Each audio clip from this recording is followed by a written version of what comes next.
again, you know, I was thinking about, I think about all this stuff far too much sometimes. And I was thinking about how I learned to throw. And it really was watching people. We didn't have the internet, you know? We didn't have videos. We had old movies. I always call it my Abraham Lincoln story, and I was telling my parents about that. I tell you guys my Abraham Lincoln story, and that's because it used to be that, you know, you would always be able to have to walk, you know, 10 miles to get something. So I don't know what's better or worse anymore, but I do believe still today that it's really important to watch people work and how they work. And I don't know that you get all the nuances by watching some of those videos. There's a couple slick guys out there making some pretty interesting things, but I think that's what they are. It's kind of slick. So I even think for me sometimes, you know, I watch you guys throw too, and that really helps me a lot too, because I think about, okay, is that how I'm holding my hand, or is that how they're interpreting I'm holding my hand? You know, and I think about that a lot. So my piece of advice for making a cylinder is to center a little lower.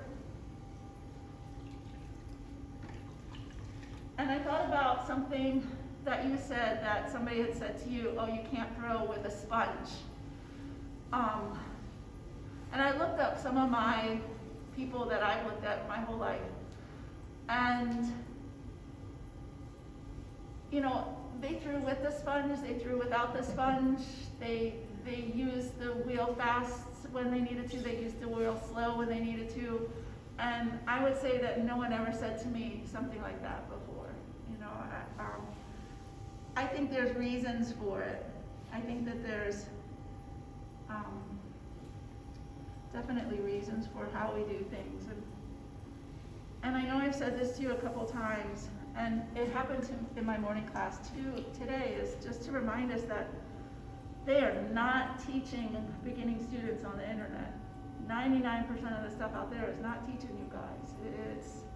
It's letting everybody else know how fantastic they are, you know, and they rightfully might be. I'm not denying that. But sometimes when they say things that might be not how I approach it, it isn't that it's wrong. It just might be a little bit, we're not quite there, or it's a little bit more convoluted, or maybe it's worth a try. I'm not going to deny that. But I do think about, like, your comments often are where your struggles are. And we live in just such a different age of learning. But I have to go back and really think about, you know, what we're all doing. And I know that I learned so much about making pots by watching the people that were around me, you know, in school. And that part was different than sometimes it is here at Rock Valley. I get that. I really do. You know, I had a graduate student, Miriam Laurie, and her last name now is Crumback. She's in Los Angeles, and she's an amazing potter. And then I had later in life, another studio potter. I was in graduate school, and my work is predominantly sculpture, but there was two of them in graduate school. I would watch my friend John Carl, and then the other one was MJ DJ. Two amazing potters, both very different, you know. And I think about how they did with their work. You know, I think about what I saw them do. And I think that's important. Yesterday and today I decided I wanted to throw a little wider and a little bit shorter mugs. I was thinking about that.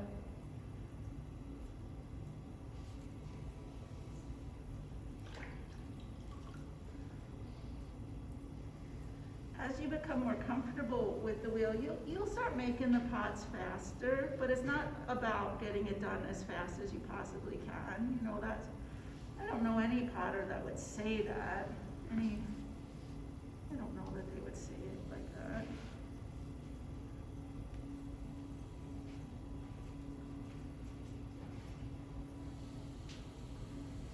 So it's always about getting that stuff down from here, okay? And so, seeing what I just did.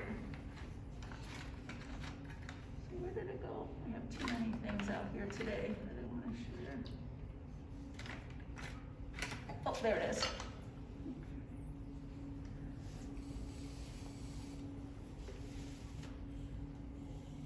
If you're putting that bevel on the bottom of your pot and you're working today, and if you're still making a big mess on the bottom when you do that, let me know and I'll help you. It's just a matter of what direction and how you're doing it. It's not that big of a deal, but I know that making it a little cleaner down there when you bevel it makes it a whole lot easier. I was thinking also about taking the cylinder off. And although this is a mug, and I would take it off the wheel, very similar to the way that I take a bowl off the wheel, I wanted to share with you another way to take things off the wheel, especially larger vase forms. And I have a 3-pound piece of clay, and so after I'm done everything, I know I'm gonna throw a larger vase form, and it won't be huge, but it'll be a little larger. But I'll do that while you guys are working. So I always make sure that my hands are dry. That's something that's so important. You know, that's one of the reasons why you have your sponge or have your towel. And it really is helpful to make sure that you are, when you go to lift them up, even in the way that I share with you, you know, like this, right? You go in like this and you lift up and you roll it down, you set it down. But sometimes the pieces are bigger. So you make sure that you cut the bottom off a couple times. And the reason why I have you do it a couple times is that many times you guys are using so much water that it re-sticks, doesn't it? Have you felt that? It re-sticks, and that's one of the things that's happening with the water. I know that I throw a little bit drier, so usually I'll do it once or twice, and then I'm usually okay to go. But it re-sticks for me too, so I have to be conscious of that as well. But now my hands are clean, I got my board with my paper, and we're gonna come in, and we're gonna go equal sides, be very careful, and lift up gently, and set it down. And it's easier to set it down directly on your table, right? Instead of me bending down. But you're gonna hold on to it and pick it up that way. Most of my vases, I do that. Sometimes big round ones, because I was thinking about throwing a round one today. I'll have to hold it like this, equal side, and set it down. It's easier to do this than this, that's for sure. So that's, what? Oh, okay. So that, you know, sometimes you just have to either, you know, standing up with it or get yourself one of the extra stools. You know, there's often a lot of extra little stools in the front too. You know, I know. Try to make sure that you wipe them down when you're done. Okay. So the next one that I wanted to share with you, a little different, a little fun. Again, I'm just going to do a smaller one because I'm center up fast. So it's about, it's just under 2 pounds.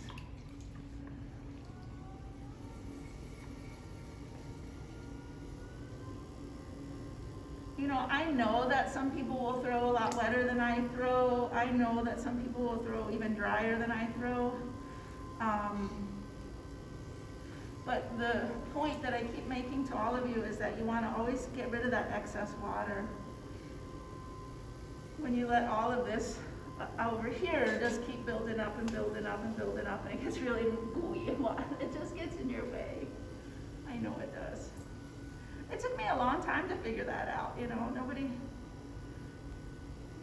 I learned by watching.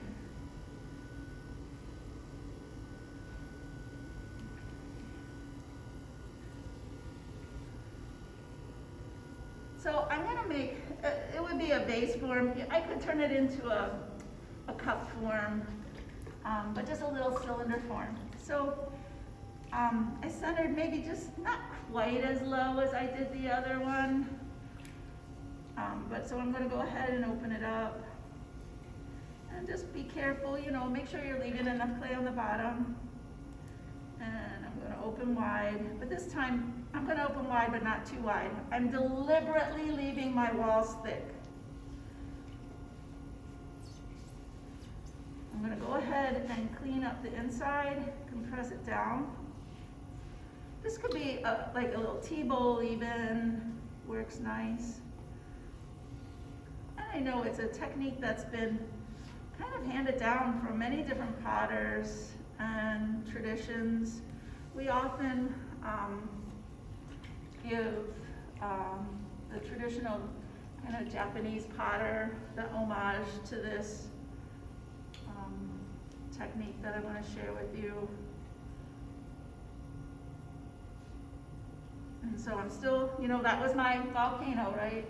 I said sometimes I don't always just do and think about making a volcano, but it's pointing inward. So that's the other takeaway today, is to remember as you're making some of your mug forms, you know, maybe that's what you'll start doing. You know, don't worry about anything else.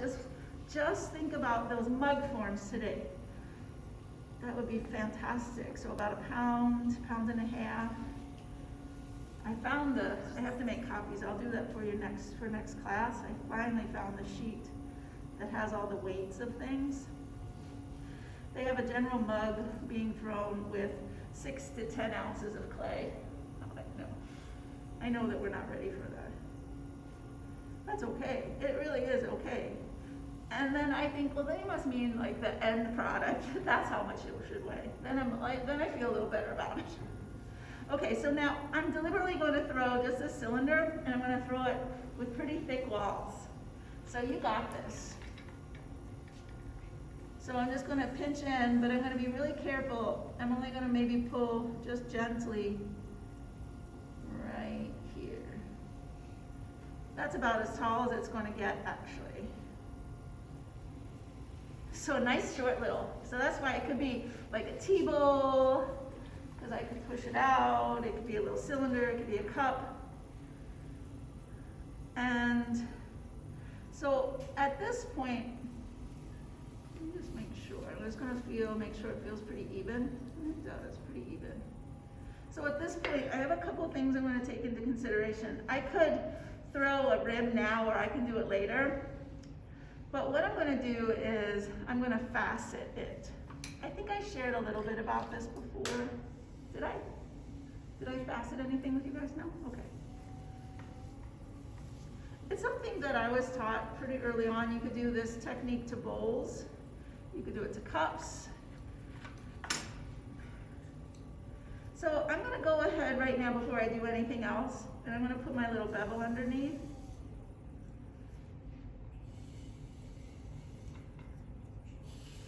And because I know that I didn't want to pull anymore and I needed that bevel, because I'm going to thin it out, is that so my bevel this time had a little bit more clay to it. That's fine. Okay. And then, oh, I know how I'm going to share that with you. So then what I'm going to do is right about here, I'm going to make a line, because this will be a nice indentation, and you'll see how you can do some variations with it. And I'm going to go ahead and push in right where this line is, and this is going to be my rim, at least for now. So what I did was do a little tiny pull right here, but you don't have to. You can actually do it from the very top. So I'm just going to clean this up so that you can see. Okay, so what I have, I'm going to pin tool it so that you understand. So what I have is from here to here, I have a 1/2 inch thick clay, okay? But from here to here, I have like a 1/4 inch clay, and I can even pull more. But what I'm going to do is, you can clean it up if you want. All of that is up to you. Sometimes I do, sometimes I don't. But what I'm going to do is, I'm going to take a couple other tools. And some tools you have, and some tools I know you don't. So you have a wire, okay? This is a cheese slicer that doesn't have the wheel on it anymore. So if you have a cheese slicer that's broken, this now becomes a pottery tool. It's kind of fun. And then I have another tool that we refer to as a wiggle wire. And when I was in school, my other part of my Abraham Lincoln story, we didn't have wiggle wires. So what we would do is Bic lighters, they would, you would take them apart, and inside of it is a big spring. I also can show you how to make fireworks from a big lighter, but that's another story that maybe I won't share with you. But see, when I went to school, all my professors smoked, so they were always all these big lighters sitting around. But there was a wire in there, a spring. Now you could go buy a spring, but I didn't have money to go buy a spring. So we would take apart the old lighters, and inside was this wonderful wire. And then we would pull it out just to a certain degree, and we had one of these that now somebody has mass-produced wiggle wires. And basically what it is a cutoff wire with texture. Okay. So we're going to see all of the examples. So let's say I don't have a wiggle wire or a cheese cutter.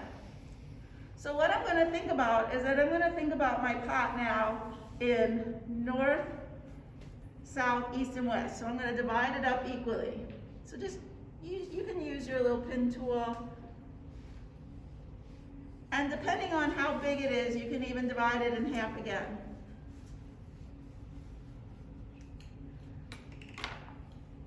There's a finished pot on the shelf where I keep like my pots. You'll see the pot that has all the words on it in red. Yeah. And then there's a bisque pot that I have to share. I forgot I was going to bring it out for you. I just realized. Do you see it? I'll go and get it. Yeah, I'll go and get it. It's like I said, poor Jonathan back there, and he's like, I don't know what you're talking about.